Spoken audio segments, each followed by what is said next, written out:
Bismillahirrahmanirrahim. Assalamualaikum warahmatullahi wabarakatuh.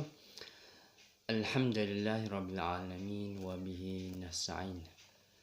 Terima kasih kepada semua kerana sudi mendengar celoteh dan bicara saya pada hari ini.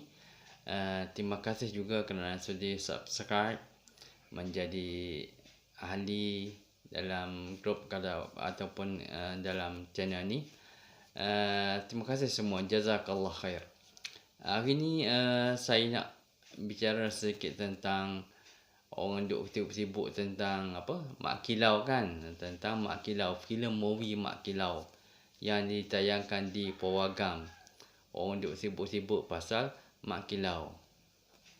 Sekarang ni kita tengok jiwa orang muda, baik orang tua, tak kira juga jiwa-jiwa lain-lain lah. Maksudnya orang tua, lebih tua pun suka kepada Mak Kilau ni. Sebenarnya kita kena ingat bahawasanya kita ni masih lagi dijajah sebenarnya. Kita masih lagi dijajah. Itu sebab kadang-kadang dia melalui hiburan lah, dia nak membangkitkan semula semangat tu. Nak membangkitkan semula semangat yang telah hilang, semangat yang dah luntur daripada kalangan orang Melayu sendiri. Sebenarnya Mak Kilau ni, kalau saya belajar dulu lah. Dulu saya belajar buku di sekolah saya belajar dulu buku Mak Kilau ni dikatakan dia ni adalah pemberontak, dikatakan dia sebagai pemberontak, orang yang menentang penjajah. Dia kira sebagai pemberontak. Sebenarnya kita ni telah merdeka sebenarnya, tapi kita telah dijajah.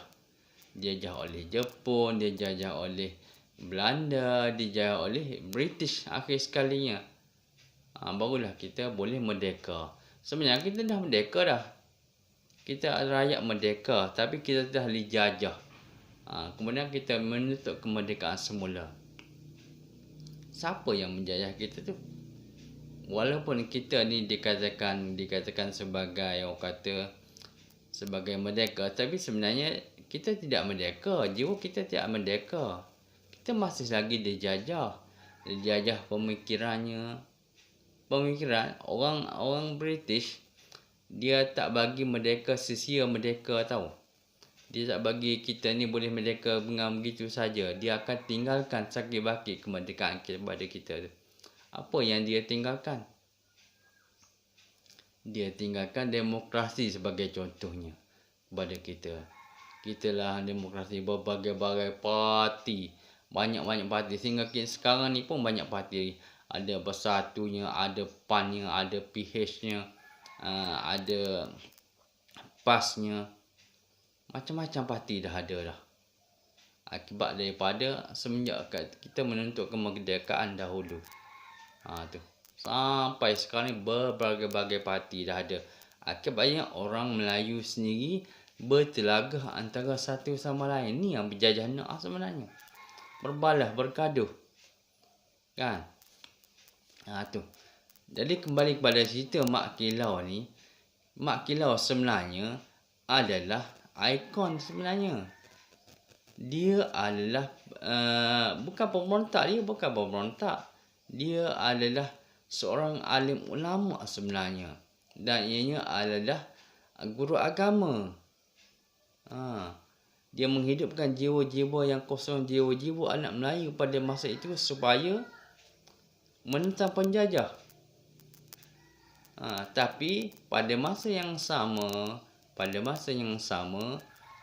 ada di kalangan orang Melayu sendiri yang menjadi tali baru penjajah. Bersekongkol dengan penjajah. Hidup dengan penjajah, bersama penjajah. Bersama dengan British lah. Maksud saya tu. Dah ada pada masa tu. Orang Melayu sendiri. Dia nak cari duit, nak makan, nak hidup, cari duit sehingga 10%, 20%, 30%, sama saja orang panggil. Nak makan. Cari duit nak makan. Orang Melayu. Sampai sekarang ni pun ada orang yang mengkhianati agama, mengkhianati negara. Dia sanggup untuk mengorbankan negara, dia sanggup untuk mengorbankan agama, dia buat jahat pada bangsa sendiri. Ada lagi sisa baki yang ada yang ada sejak kemerdekaan ni, dah ada sekarang ni pun ada lagi sekarang ni. Bukan tak ada. Inilah yang kita cuba untuk bendung sekarang ni, supaya cuba kita untuk bendung supaya orang ni tak ada. Tapi tak menjadi, tak ada. Dia makin menjadi. Tunggulah Imam Mahdi turun, barulah nak dihapuskan semua ni. Mereka yang suka kepada kekuasaan, suka kepada pemerintahan, tunggulah nanti. Bila turunnya Imam Mahdi tu, barulah orang sedemikian tidak ada lagi dalam dunia ni. Barulah mereka dah sedar. Itu sebab cerita Mak Kilau ni mendatangkan semangat kepada anak muda bahawasanya kita sebenarnya belum lagi merdeka sebenarnya. Kita masih lagi dijajah pemikiran kita ni. Demokrasi dah berapa lama dah demokrasi. Kita hidup berapa lama dah? Saya hidup 40 tahun lebih. Demokrasi tu dah sejak tahun 1957 kita merdeka tu sampai sekarang ni, jiwa demokrasi tu dah sebati dalam jiwa anak-anak muda ni. Demokrasi seolah-olah sistem syura tu dalam Islam tu tak ada. Tak ada dalam dia, hanya pada buku teks sahaja. Kan? Bukan sampai begitu sekali. Kita hanya belajar saja. Sistem demokrasi lah yang mencorakkan pemerintahan sekarang di seluruh dunia, bukan sekadar di Malaysia, tapi di seluruh dunia. Semuanya bergantung kepada demokrasi. Kebanyakan negara ada sistem yang lain, ada sistem komunis, ada, tapi kebanyakannya demokrasi lah. Sehingga kan PAS pun berjuang kepada melalui demokrasi juga, ni makna masuk kepada nak pergi berjuang tu, nak memerintah negara. Ni Tuan Guru Haji Hadi sendiri yang beritahu ni. Nak memerintah negara, nak pegang Putrajaya tu. Kan? Bagi saya tak inilah. Bagi saya itu dia punya pendapat sendiri lah. Tuan Guru punya pendapat. Tapi bagi saya ianya susah sikit kita nak mencapai yang itu, kerana kita dah dekat dengan 2024, kita dah dekat dengan 2030. Mungkin saudara-saudari tahu tahun tersebut 2024 tu apa, 2030 tu tahun apa.